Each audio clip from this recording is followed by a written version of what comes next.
Hello, people. Good evening. Good evening. Good evening. How are you guys doing? Good evening. How did your day go? Hope you had a great day. Hope today was fantastic for you. Good evening to you all. It's that time again where we go into our soulful, artful talk. We we just started a new series, and the series is all a question: Are you living or are you performing? And we did episode one already on that series. And episode one actually asked that question again. So tonight, this episode takes the series deeper. Episode one asked, Are you living or performing? Episode two is it will confront the pain that follows that realization, right? Like you always know the way I build this talk, one talk compounds into another, one talk builds into another. So that I try to make it more like a story, right? You follow it's like a book following one chapter following the next so that it becomes more understood and can be applied. So this episode number two is going to centralize around and help you confront the pain that follows that realization of, oh, am I actually living or I am just performing? And the topic, the theme for this episode two is the person they clapped for was not even me, right? The person they clapped for was not even me. Hello, De La Cruz. What happens when people celebrate a version of you that you had to manufacture? Hey, I'm in Canada, De La Cruz. How are you? So tonight, I want to begin with something that may be hard to hear, all right? But for the right person, it may explain years of pain in one sentence. So here it is. Some of you were deeply praised for a version of yourself that was never fully you. I want to say that again. Some of you were deeply praised for a version of yourself that was never fully you. And that is why the applause felt empty.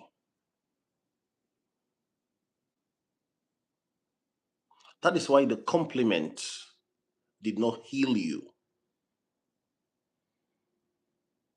That is why the recognition never fully landed well. That is why people could say beautiful things about you and you still feel strangely unseen because they were clapping for the performance, they were celebrating the adaptation, they were rewarding the edited version, they were reaffirming the person you learned to become.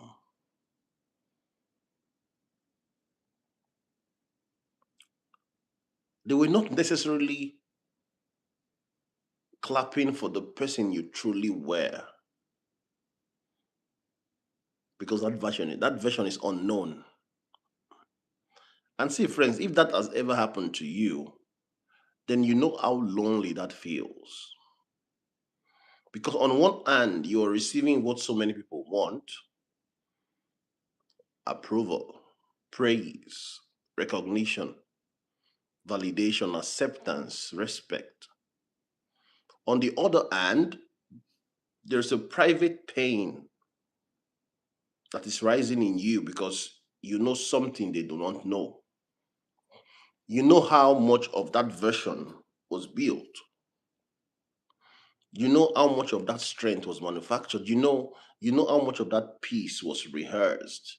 You know how much of that maturity was survival.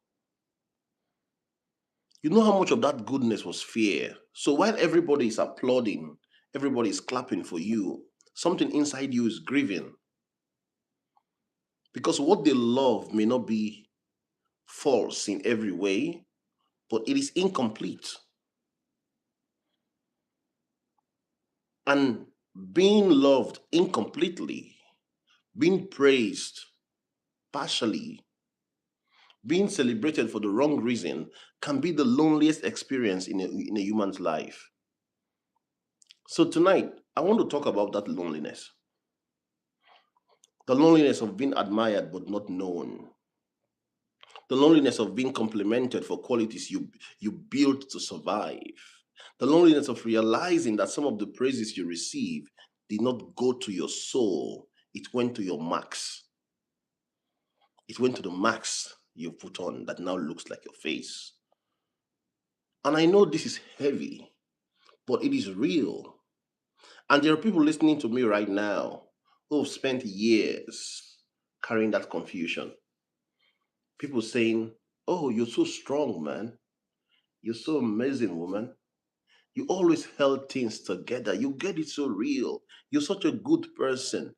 You're the stable one. You're the dependable one. You're the mature one. You're so calm. You're so wise."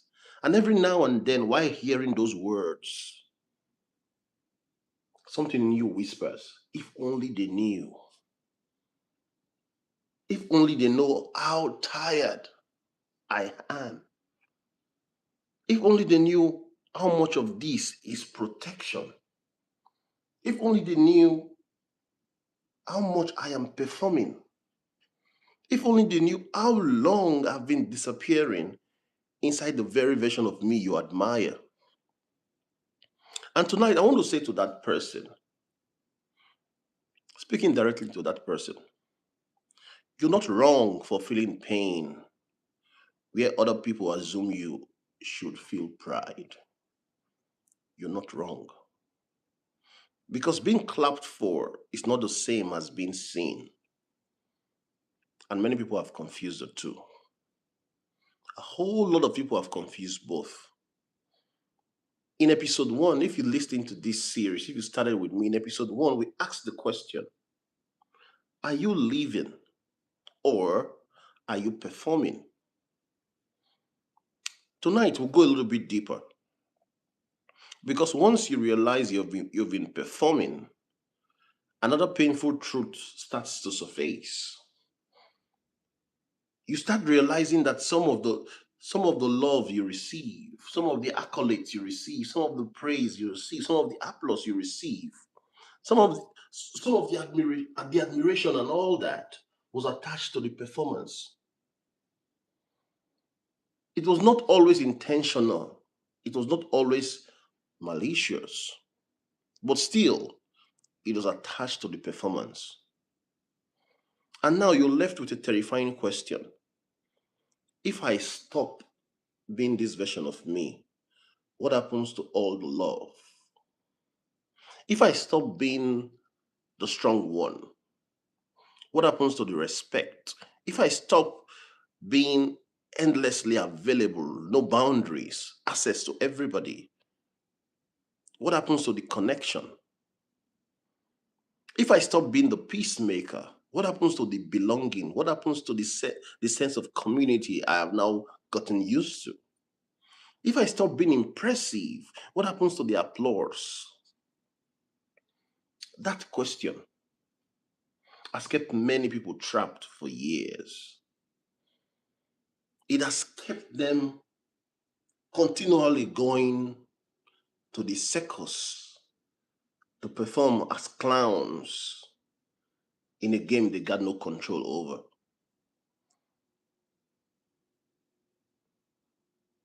Yeah, I like that. You're saying stop looking for validation. That makes a lot of sense, Shara. It has kept a lot of people trapped for years, not because they do not know the performance is costing them, but because they are scared of what truth might take away. And see, friends, I understand that fear. I understand that absolutely. Because when people have the love of the version of you that hurts you, freedom can feel expensive. Tonight is about naming that pain, not rushing it, not skipping it, naming it. Because until you tell the truth about how lonely false praise feels, you keep chasing validation that never touches your real self. And Shara got it very right. Stop looking for validation. If you've ever felt unseen, people,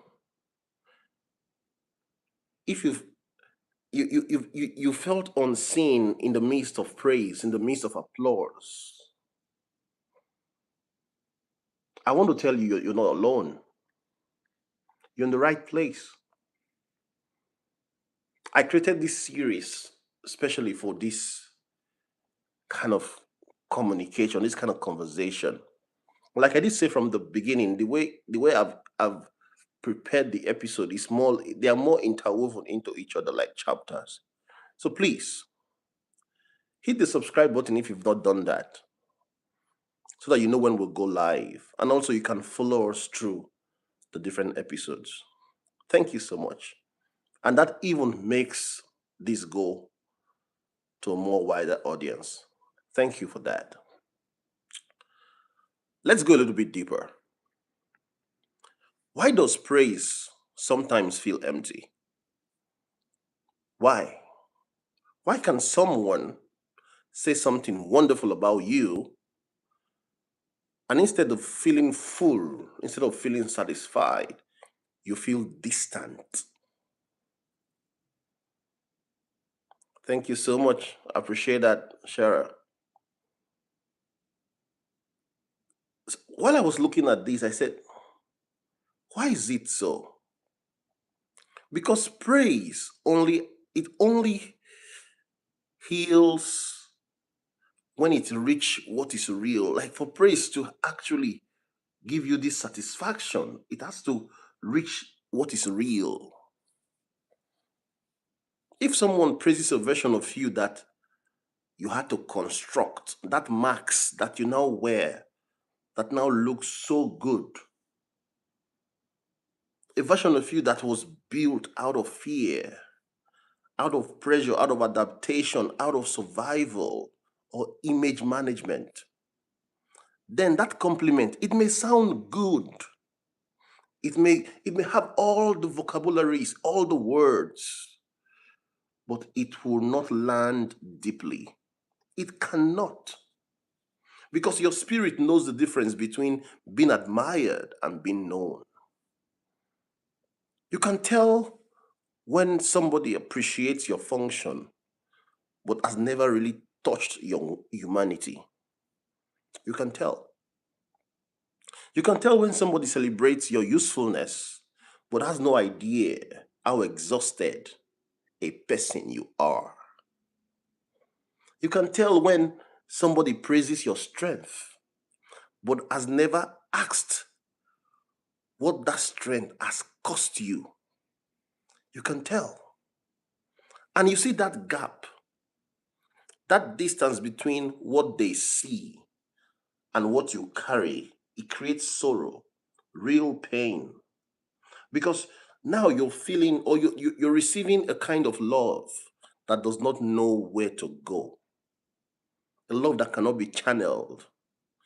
It is like someone that keeps decorating the outside of a house while the person living inside is starving.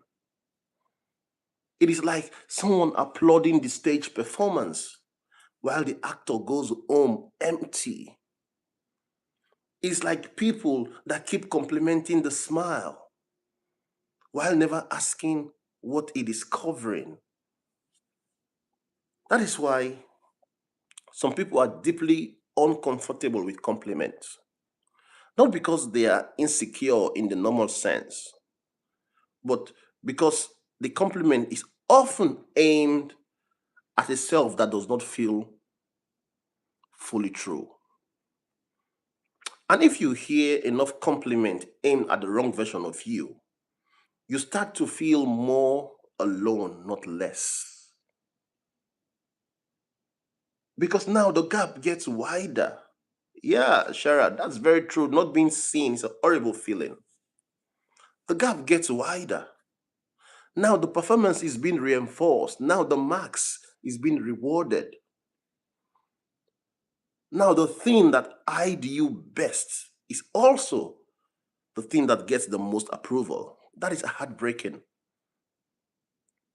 Because then the very thing you want most to be seen, it gets replaced by the thing most people respond to most, your performance. So it simply means you're not being seen at all. What is being seen is the marks. What is being seen is the performance. What is being seen is the clown on somebody else's circus. You're only an actor. And the act is being praised, but the person is neglected. And after a while, you may not even know how to bring the real you into the room anymore. You may not really know how to bring the real you into the stage onto the stage anymore because now you have to fit in that mold. I want to say something a little bit careful tonight, all right? Because there's a fine line here. Not every version of you that gets praise was fake, all right? I want to clear that. But that's not what I'm saying, okay? That's not the context of this discourse. Often the version that gets praise has real qualities in it, real discipline, real care, real intelligence in it, all right? But those real qualities get wrapped into performance. They get wrapped into fear, they get wrapped into pressure, wrapped into overfunctioning, wrapped into image management. So yes, maybe you're strong, you're a good person, but maybe your strength got distorted into never asking for help. I've done so many videos on that. If you've not seen that, they're on this channel. I've done so many videos why the strong people don't ask for help. Maybe your strength got distorted. Maybe you're really kind, but maybe your kindness got distorted into having no boundaries. Now you're now like a house with a broken wall, the broken fence without a door. Anybody can walk in. Your space is now open.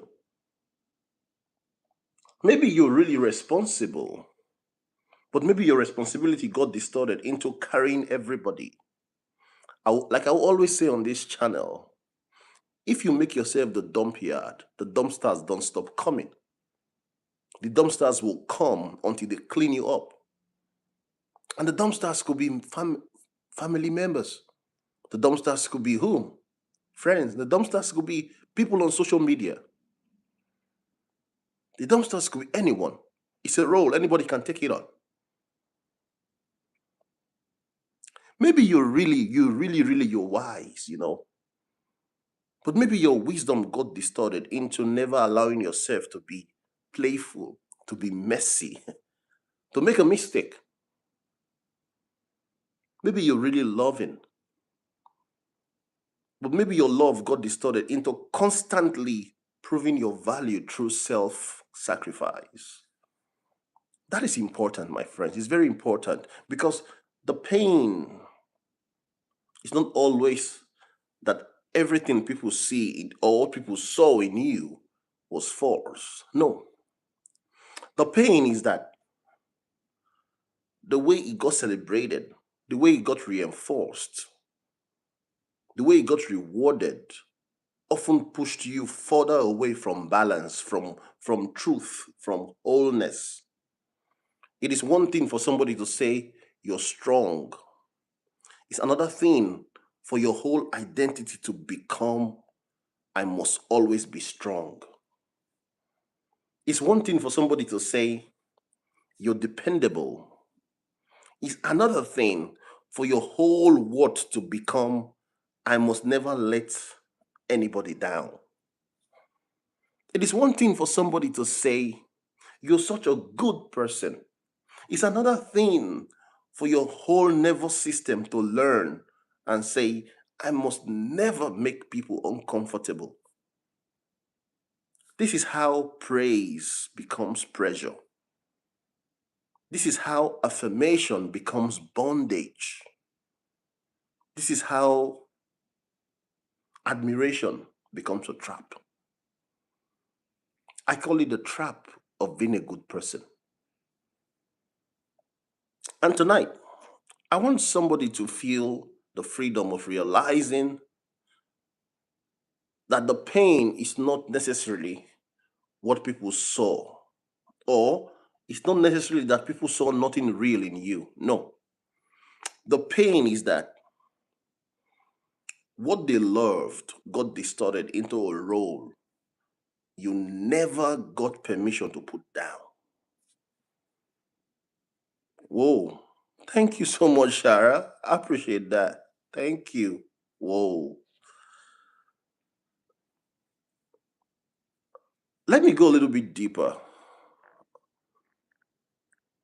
Some of these, this started early, right? It started early. So, what we're talking about, a lot of you started early in life, very early. Because, see, you had a language for it.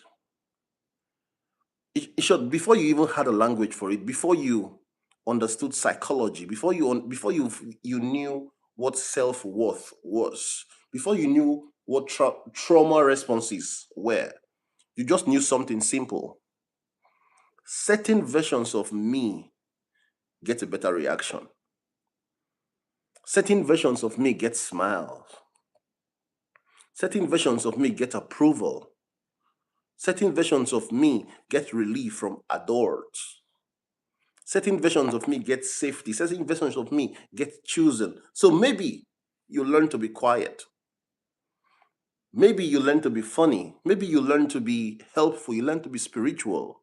You learn to be impressive. And all these years later on, the child in you may still be running the same script. The child in you may still be running the same operating system. The child in you may still be figuring out what gets the clap, what gets the praise, what gets the acceptance. The child in you is still shaping yourself in real time to match what feels safe or what feels safest. One of the things I talked about a couple of days ago is that we're also used to wanting to fit a mold we never agreed to the formation. The world, somebody, social media, parents, school had expectations. And what did we do? We adapted. We never questioned the expectation. Was this is this my life, or was this my life? Was I in a meeting with you when you decided I should live this way? Was I in a meeting with you where we agreed I should turn out like this? But you know what? Because we are humans, because we adapt, I had to build myself into what you expect. So what is it? I am performing. I'm not actually living, I'm performing. See, that is not vanity, you know, that is what is called conditioning. That's a nervous system that learned approval is safer than honesty. And when you live like that long enough, you become fluent in adaptation. You know how to read the room. Now we're adults, everybody tells you, hey man, learn how to read the room, learn how to read the room so that you know how to function. While it's good, it also keeps the real Matt from showing up. So what happens? Matt becomes a chameleon. Everywhere Matt goes, the first thing Matt does is to read the room and play accordingly so that Matt gets accepted. When you live like that long enough, you become fluent in adaptation. You know how to become what the room welcomes. At work, you're one version. At church, you're a different version. In the family, you're another version. With friends, you're a different version. Online, you have a personality. In a relationship, whoa, a different person. And because you've gotten so good at it, people think they know you. But what they often know is what you knew would work. It's what I call the functional you for that situation, for that condition. And maybe that's why some of you are so tired. Oh, because what I call shape fitting may win acceptance, but it will cost you rest. You're carrying so many versions of yourself. You can't even keep count. It will cost you grounding. It will cost you clarity. It will cost you your sense of home inside yourself. And there comes a point where the soul says, I cannot keep learning love by disappearing. That is a turning point. Somebody might want to say, hey Matt, why do you go this deep in this talk? Because I had one of my friend in Abu Dhabi reach out to me. He said, whenever I listen to you, I hear something out of this world. Why do you go deep in this talk? I said, these are things that needs to be talked a lot, that needs to be touched a lot. We don't speak about these things long enough. We jump into the foray of spirituality, morality, or um, inspiration, motivation, and we just forget about it. But these are areas, these are things that needs to be touched because a lot of people are living with so many things that you can't really tell, and people are living so much in places that they don't even know what the root cause is anymore. They've forgotten where they started acting, and now they're trying to cure sicknesses or they're trying to cure effects while the root cause is not taken care of. Let me come back. Let me tell you about a person many of you may know. Maybe you know this person because this person is you, or this person lives close to you, or you have this person in the family. This person grew up being praised for doing well. This person got good grades in school, good behavior, responsible, disciplined, matured for their age, always dependable, never too much trouble. Adults love this person. Teachers praise this person. Family celebrated this person. People said, oh, you're going somewhere. People said, you're so focused, you're so different. Oh, you're such a good kid. And maybe at first that praise felt good. It gave you identity, it gave you belonging, it gave you the sense of safety. But over time, something subtle happened. Your excellence stopped being an expression and it became a requirement. Your composure stopped being a strength, it became a prison. Your responsibility stopped being a trait, it became the only acceptable version of you. So now, fast forward, years later, you're an adult, Still very high functioning, high flying person, very impressive, very composed. Still the one people describe with words like strong, or wise, disciplined, dependable. But in private, you're tired. Hmm. You're tired because you don't know where the real person ends and the fake person or the role begins.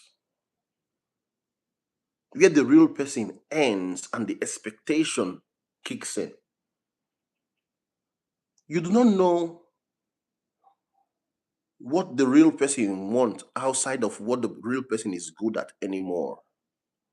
You do not know how to rest without feeling lazy. You don't know how to be messy, how to be a human, how to be a child again, how to play without feeling ashamed. You don't know how to disappoint people without feeling like you've become bad, right?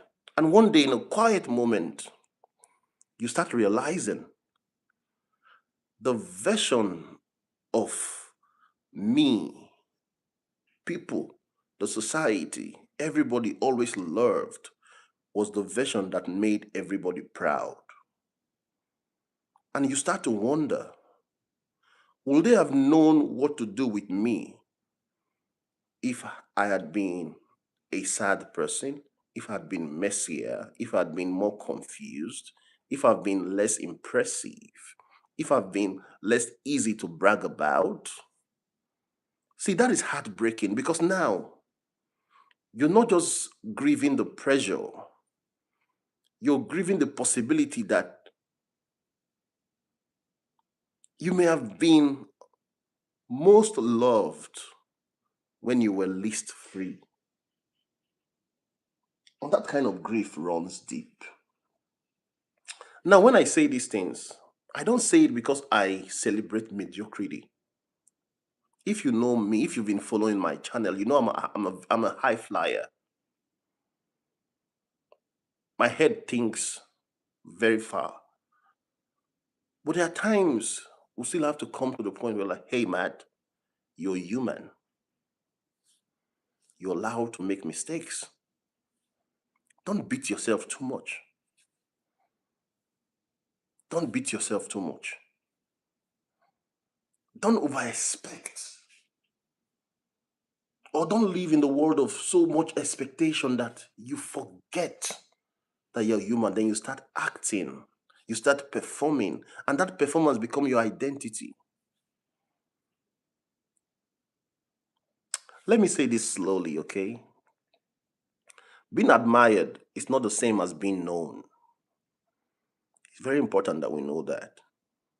And some people have spent so long being admired that they forgot they are still starving for real connection. Because connection often sits at a distance. Admiration says things like, you're amazing, you're incredible, you always have it put together, you never miss. Oh, you never miss, you're so strong, you inspire me. Yeah, those words may be kind, they may be great, they may be good for the season, for the moment. They may even be sincere. But knowing sounds different. Knowing says, you seem tired, Matt. You may have to hold it all together here. Knowing says, what has this cost you, Matt? What has this cost you? Knowing says, hey, Matt, you don't have to impress me. You can impress every other person. You don't have to impress me. I know you. Knowing says, Matt, you can tell me the truth. Knowing says, you're allowed to be human, Matt. You're allowed to be human. Knowing says, I see the pressure you carry. I see the sadness behind your strength. I see the effort behind your smile. Friends, that is different. It's different. Admiration often applauds your image. Knowing makes room for your humanity. Admiration can leave you on a pedestal. Knowing sits beside you on the floor. Admiration may feel good for a moment, knowing heals, takes care of the wound, heals. And I think there are many people who have lived on pedestal for so long that they've forgotten what it feels like to be met on the ground, to be met as a person, to be met as human, not as a symbol, not as a role, not as the strong friend, not as the successful one, not as the wise one, not as the stable one, just as a person. And if you have not experienced that in a long time, your soul gets lonely, even in rooms full of accolades, in room full of praise, your soul gets lonely. Wow, this is becoming very emotional for me because this talk is kind of deep. It's kind of deep. But I like to be honest, right? I like to be honest with the people I talk to on my channel. I like to say it the way it is. As I was looking at this thought, I said, why does the applause start to hurt after a while? Why? And the answer that came to my mind is because the applause begins to feel like a contract, an unspoken contract. You feel like now you must keep being this version of yourself because this is the version people respond to. This is the version that made them proud. This is the version that keeps things smooth. This is the version that brought you status. The version that keeps you desirable. So even when you're exhausted, you keep feeding it. Even when you're changing, you keep presenting the old version. That's why sometimes it's so difficult for you to change, even when you know you're on the wrong path. You can't change. You know this thing you're doing, it doesn't fit the next person you want to become. But you can't pivot because now you're on a path, you're on a pedestal where you have to perform to be loved. Even when your soul is begging for honesty, you keep giving people the polished version they're used to. Because applause has become pressure, it has become a prison. You start thinking, I cannot fall apart now. No, I cannot disappoint them now. I cannot slow down now. I cannot become certain now. I cannot admit I'm not okay. And now that praise that once felt warm, it starts feeling heavy. Because it's no longer just appreciation, it is expectation. And expectation can suffocate a person, especially when the expectation is attached to a role you no longer want to live inside. That is why some people secretly resent the identity people celebrating them. Not because they are ungrateful, but because they are tired of carrying it. They're tired of always being the wise one. They're tired of always being the dependable one. They're tired of always being the selfless one, the high capacity one. They're tired. And maybe tonight somebody needs permission to admit to themselves, I am tired of being the version of me that everybody loves. That is not an evil confession. That is about the beginning of truth. I did say before we started this series, I said this series is going to be a mirror series. I'm going to be holding a mirror and you will look into you and you will see yourself. This series is all about honesty. Maybe somebody tonight is saying, hey, I'm tired. This version of me that people want me to keep holding is too heavy.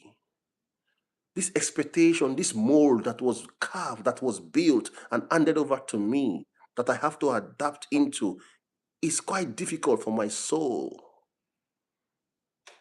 While I get the praise because I adapt so well, my spirit longs for something else. My soul is crying foul. Mm. Let me make this a little bit personal, okay? There are people whose marriage or marriages only learn the polished version of them. Their friendship only learn the funny version. Church communities only learn the stable version. Workplaces only learn the competent version. Families only learn the agreeable version. And now you're older. Now you're more aware. You're more honest. You're more awake to your own inner life. But the relationships around you are still responding to the version you train them to expect. That is painful. Because now every interaction can feel like a quiet pressure to stay in character. Oh, every time you want to do something, you tell yourself, hey, Matt, stay in character, don't go out of character. So your mind is constantly thinking, am I being right? Am I being right? You're checking yourself. You can't be free. Macbeth has murdered sleep. Sleep no more. You walk into the room and people expect you to be you. You that has been modeled. You that has been carved. Why I love excellence, but I don't like to perform. I like to be me. I like to be known. I like to be known. But what they mean when they say being you is that they're saying be the version of you who knows how to handle, be the version of you who knows how to keep things comfortable. Be the version of you that doesn't ask too much. Be the version of you that makes this relationship work the way it always worked. And now your growth feels disruptive. Your honesty feels inconvenient. Your boundaries feels cold. Your sadness feels off-brand. Your confusion feels messy. Your slowness disappoints people. So part of you thinks, maybe I should just keep giving them what they know. The modeled me, the me that is built around some expectation. And that's how people stay trapped for years. You stay stuck and you don't know why.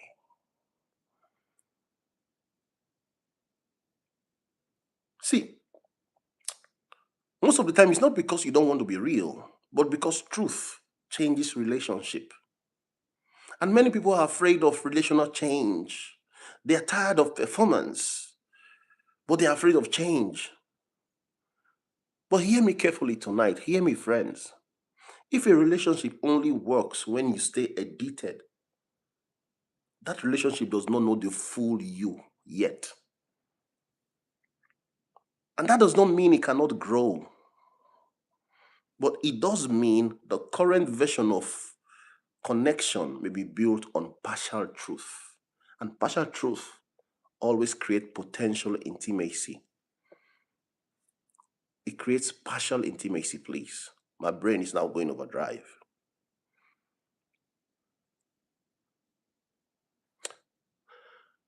I I talk to people a lot on this channel. People come to me a lot and we have this one-on-one talk. And most of the time we notice that the issues people say they are going through, they are most of them they are built around expectations that they did not agree into, that they did not agree to be part of, or they did not even build, and they did not even know there was an expectation. They just started living a contract they didn't sign. They started living that contract. And now they want to be themselves, they want to grow, but they can't grow. Growth looks elusive. Because if they grow, people will say, oh, you're becoming too big, huh?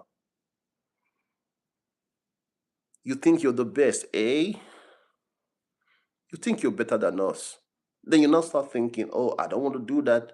I go back to my shell. I stay in the room I'm bigger than. I did a video called, I did a full series on that actually. You're in the rooms that you're bigger than, staying in the rooms that you're bigger than. So it's a full series. If you want to go watch it, go watch it. I was thinking I won't go more than 40 minutes this day, but this talk is getting sweet and it is drawing a lot out of me. There's a kind of grief that does not get talked about often, right? It is the grief of being seen incorrectly for a long time, the grief of being loved for what you perform, the grief of being valued for what you provide, the grief of being reduced to the version of you that was easiest to celebrate. This grief is hard to explain because when you try to explain it, people may think, what are you complaining about? People love you, people respect you, people praise you, but they do not understand. You're not grieving the presence of love, you're grieving the absence of recognition. You're not being seen. The real you is not known. You're grieving how little of the real you was included in the love. And it can make you cry in strange moment. In strange moment, it makes you cry. A compliment can trigger sadness. An award can feel hollow. Recognition can make you want to disappear. A kind word can make your chest ache. Because what people mean as affirmation can accidentally highlight the distance between what they see and how you feel or what you feel. And that distance, that gap is painful. That is why some people smile awkwardly when praised. Why they deflect compliment. Why they joke after being affirmed. Why they change the subject so quickly. Why they feel embarrassed when admired. It's not always low self-esteem. Don't conclude. Sometimes it is grief. Grief that the version being celebrated is not the part of them that most needs to be touched. It's not the part of them that needs to be embraced. It's not the part of them that is screaming, I'm here. But the voice is not loud enough because the marks of celebration is fitting their face so much that we now confuse the marks for the real face.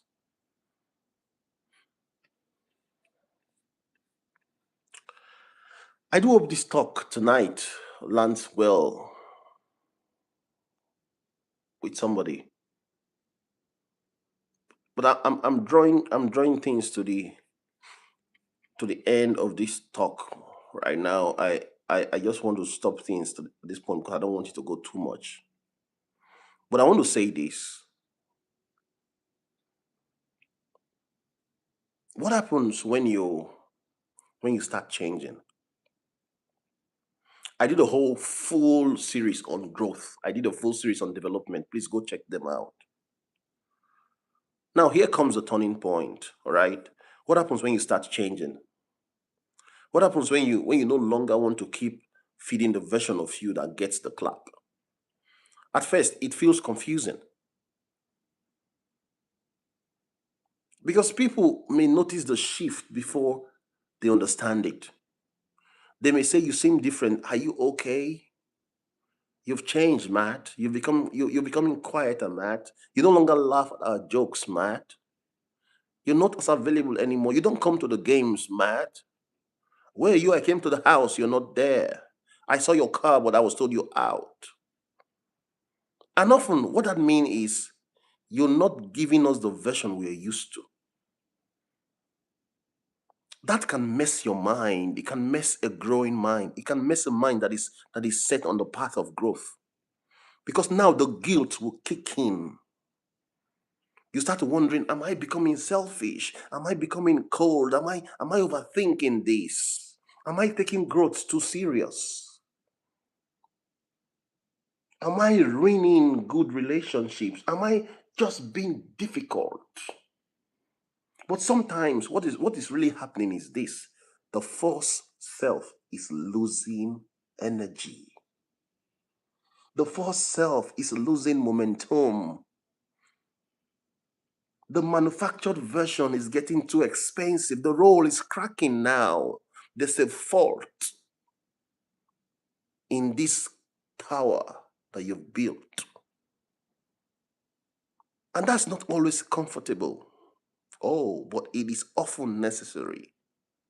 Because you cannot become more honest without disappointing the expectation built around your performance. That is part of the price. But hear me and hear me clearly. The comfort or the discomfort of being reseen is often the doorway of being truly known. Some people will adjust. I kid you not, they will adjust. You keep on going, you keep on being on the right path, keep on prioritizing growth. They will adjust. The people that matters will adjust. Some will grow with you. Oh yeah, some will grow with you. You might just be the leader in that group that is emerging. Some will follow you. Some relationships will deepen because of that. Some people will finally meet the real you. And yes, some connections may struggle, but it is still better than spending another decade being loved for someone you had to manufacture.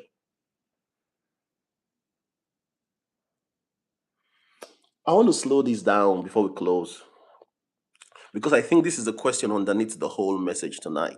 It's a quiet question, a painful one, a question many people are scared to ask, but here it is. Who would still love me if I stop performing? That's the question. Who would still love me if I stopped performing? Who would still stay if if I stopped being the easy one? Who will still respect me if I become less useful to them? Who will still who will still respect me if I choose myself first before them? Who will still call if I stop being the helper? Who will still choose me if I no longer play the role that made me easiest to celebrate? Friends, that question hurts. It hurts. But, but it reveals how much fear is tied into performance. Because it also reveals where freedom begins. Oh, I like that. It reveals how much fear is tied into performance, but it also reveals where freedom begins. That tells me in my head that fear and freedom might be sharing a wall. On one side is fear, on the other side is freedom. And what is dividing it, the wall, is performance or the choice to stay a performer or to be in the real you. Because once you ask that question honestly, you stop settling for admiration that costs you yourself. You start longing for something deeper, something quieter, something truer, something that can actually hold your humanity. And maybe this is what some of you need now more than applause. Not more recognition, recognition that reaches the real you. Not more compliments, connection that can hold the unpolished you, that can hold the messy you and still say, I'm here for you. Even when you're down, I can be down with you. Not more people saying you're amazing. No. But more spaces where you do not have to be amazed to be loved. Where you don't have to be amazing, where you don't have to be stellar, where you don't have to be polished to be loved. That is the shift. That is the shift. Healing starts when you stop confusing applause with love. Let me say that again. healing starts when you stop confusing applause with love. Because applause can be loud, while love is often quiet. Applause can notice your output, love notices your soul. Applause can celebrate your image, love makes room for your truth. Applause can make you perform harder, love makes you excel. Applause say, keep going, keep being this, man, keep giving us this version. Love says, you do not have to earn your place here. That's different. And if you have not known much of that, you may need time to recognize it when it comes. Because you're used to love being tied to performance. Real safety can feel unfamiliar to you. But hey, do not reject it, friend. Do not reject it. Do not run from it. That kind of love is where healing grows and where healing starts. Oh, so tonight, I want to leave you with this truth.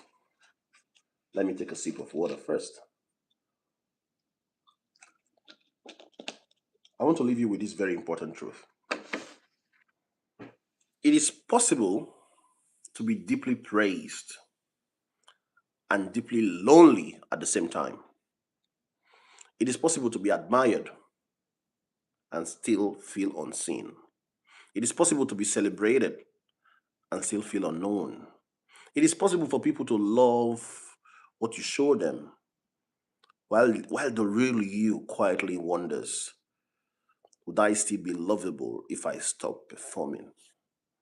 And if that is where you are tonight, I want you to hear me, okay? You do not have to spend the rest of your life living off compliment that never touched your soul. You do not have to keep building identity around what gets the best response. You do not have to keep offering people a version of yourself that cost you your peace.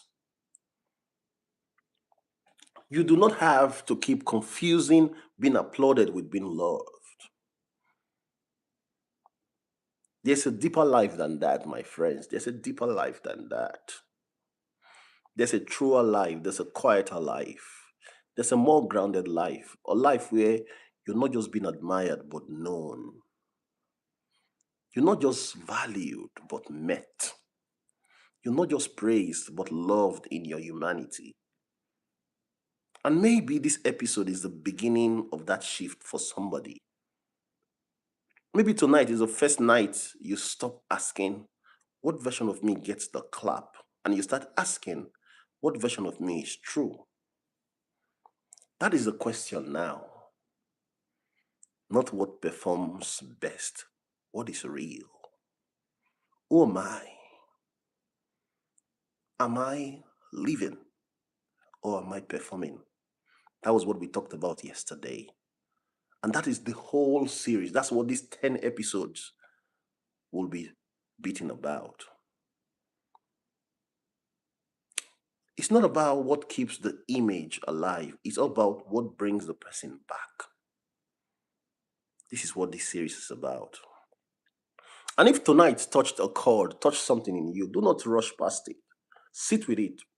Journal. I as somebody that write, I prefer you listening to this later. Not these ones that is rushed. Later on your own. Get a pen, get a paper. Write what you need to write. Sit with it. Pray about it. Okay? Pray about it. Tell the truth about it. Ask yourself deep questions. Where have I been loved for what I performed? Where have I been praised for what I manufactured?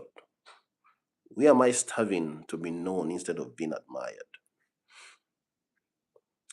Because the person they clapped for may not have been the whole you, but that does not mean the real you is gone. It means the real you is waiting. The real you is waiting for truth. It's waiting for breath. It's waiting for permission to live again. It's waiting for one brave act of honesty. And maybe tonight, that honesty begins. That honesty begins. If this message sits with you, do one thing for me. Share it to somebody in your world that you know needs to hear about this. And hey, YouTube shows me those guys that have subscribed. Got a lot of people that watches these messages and they not subscribe. Kindly hit the subscribe button, please. It helps this gets to a wider audience. All right.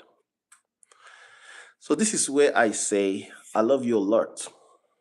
Yeah, I may not have met you, but I love you so much. And also thank you for being here. That's very important. It's dear to my heart. Thank you so much. And let's stay together for episode 3 because we're going even deeper. It's going to be tomorrow's night, but it's going to be deeper. I'll schedule things up front so that you guys know when we're going live. As usual, stay grounded, stay blessed, and ask yourself the right questions. See you tomorrow. This is Matt Miller saying good night.